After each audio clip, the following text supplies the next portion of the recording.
Have I ever told y'all that the Bible is really stupid?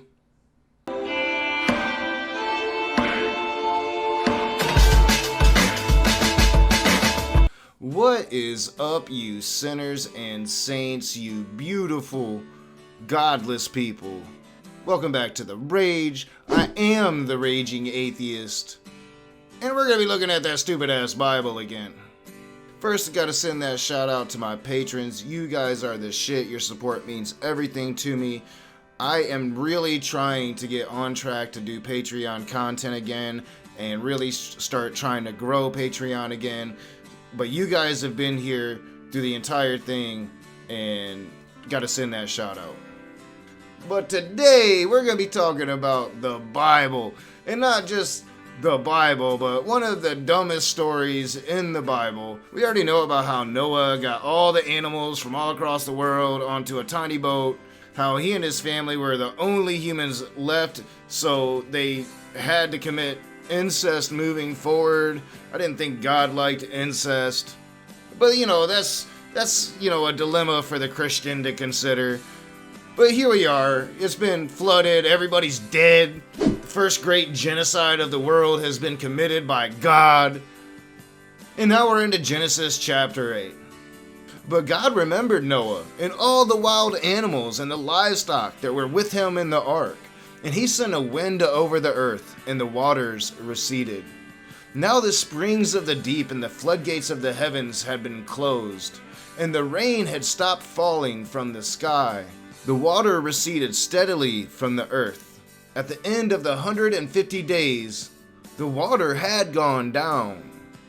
Alright, so right off the bat, Genesis 8 is just stupid as hell, right? Like Noah and his family on this boat for 150 days before the waters start to go down at all. And there's enough water that it's covering every mountain, right? And they've been on this boat 150 days with all these animals, with lions not eating rats. With flies, I guess, maybe. Mosquitoes, I guess, maybe.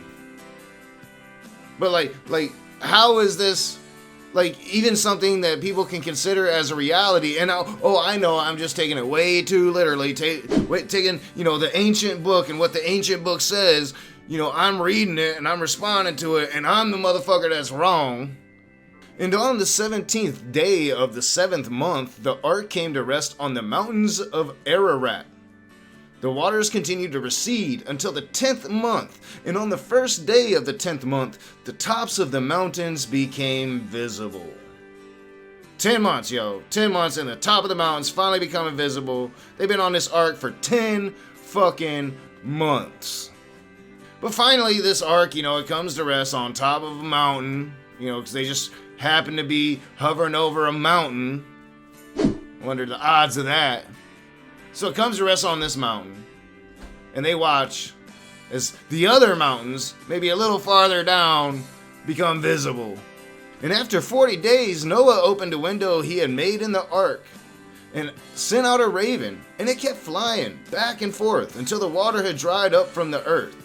Then he sent out a dove to see if the water had receded from the surface of the ground. But the dove could find nowhere to perch because there was water over all the surface of the earth. So it returned to Noah in the ark. He reached out his hand and took the dove and brought it back to himself in the ark. So basically over a month later, they've been sitting on top of this mountain watching the waters recede. Over a month later, Noah opens up a window and sends out a raven. And it straight up says the raven flies back and forth until the water dried up from the earth. So you think that the water's gone, right? No, because then he sends out a dove because, Noah's a skeptic. So he sends out a dove, and the dove couldn't find nowhere to perch. So obviously that water was still there, So Noah, he snatched that dove, brought it back inside of the ark. Like, fuck, man. We ain't never gonna get off this boat. He waited 7 more days and again sent out the dove from the ark. When the dove returned to him in the evening, there in its beak was a freshly plucked olive leaf. Then Noah knew that the water had receded from the earth. He waited 7 more days and sent the dove out again, but this time it did not return to him. Alright, y'all, so Noah, he's the brightest apple in the bunch, so everybody just believes everything this motherfucker's saying. You know, he heard that voice that told him that God was going to kill everybody and made this boat. So, I mean, by the process of elimination, Noah is now literally the smartest man on the entire fucking planet. So Noah had proceeded to send out one dove, not with its mate, mind you, to see if the earth was gone. It'd be safe for them to let all the animals go and repopulate this planet somehow, some way. I don't fucking know. The Bible says it. People believe it. I don't fucking believe this shit.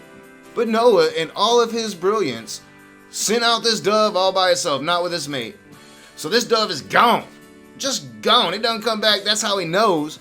So what happened to the mate? The mate not gonna have the mate to mate with. I mean, Noah is really, really brilliant here.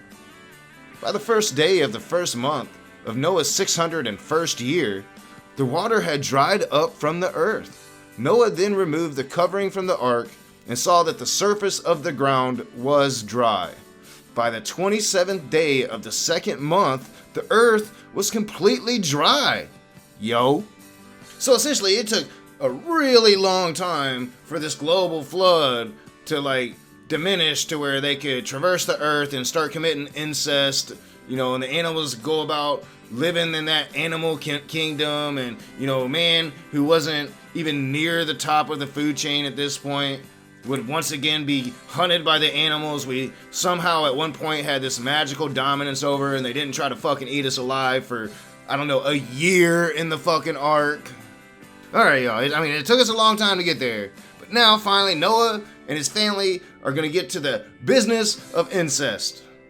I guess. I mean, I'm just insinuating since they're the only ones alive.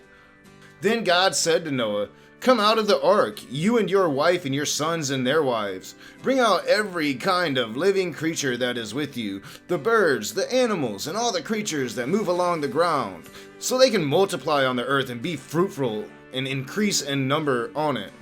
So God is literally interacting with mankind here. I know Christians like to pretend he's some spirit that can't really speak, although he really speaks to each and every one of them. It doesn't make any fucking sense. But we literally have a God here speaking to the family, speaking to the animals, telling them all to just go out and fuck.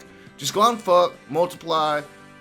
But again, you know, it's incest, right?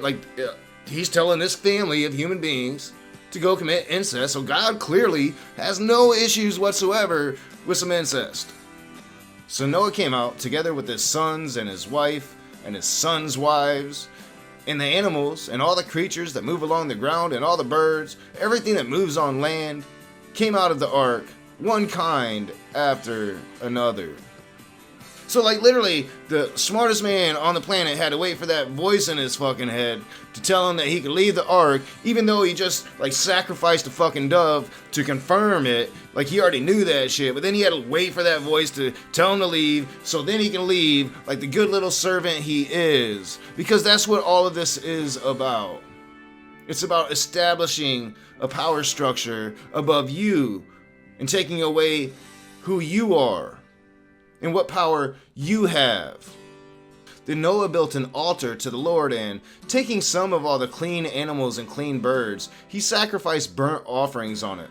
The Lord smelled the pleasing aroma and said in his heart, "Never again will I curse the ground because of humans, even though every inclination of the human heart is evil from childhood, and never again will I destroy all living creatures as I have done." So, Christians, you mean to tell me that after a year of being on this ark and saving these animals to repopulate the earth, the first thing Noah does when he gets down, he starts letting these animals go, is take some of the clean ones, kill them, burn them, so God can have an orgy off of it? I mean, the smell of that murder and destruction was so pleasing to God. He's like, nope, I ain't never gonna kill you motherfuckers again, even though every inclination in you is evil. This Bible literally is telling the people that read it that everything about themselves is evil. As long as the earth endures, seed time and harvest, cold and heat, summer and winter, day and night will never cease. So Noah did all of that just to kill some of the fucking animals to get God's nut off, I guess. Guarantee that God ain't never gonna pull another homicidal maniac genocide again. You know, like, what would be the point of going through the next few generations of committing just direct incest to repopulate the planet, however many generations that would take? You know, you need that guarantee that God ain't gonna just have that whim again and kill everybody. You know, I can understand why Christians get so up in arms about me reading their holy book, because their holy book is not only just stupid, but it's pretty fucking atrocious. As always, I'm your boy Nakasuchi. This is The Rage. If you like the videos, hit the thumbs up, share, subscribe on your social media, guys. We have been demonetized. We need all the help we can get, and all the interaction I can get from you is gonna be the only thing that helps my channel grow. So please, hit that bell, and I'll see you soon.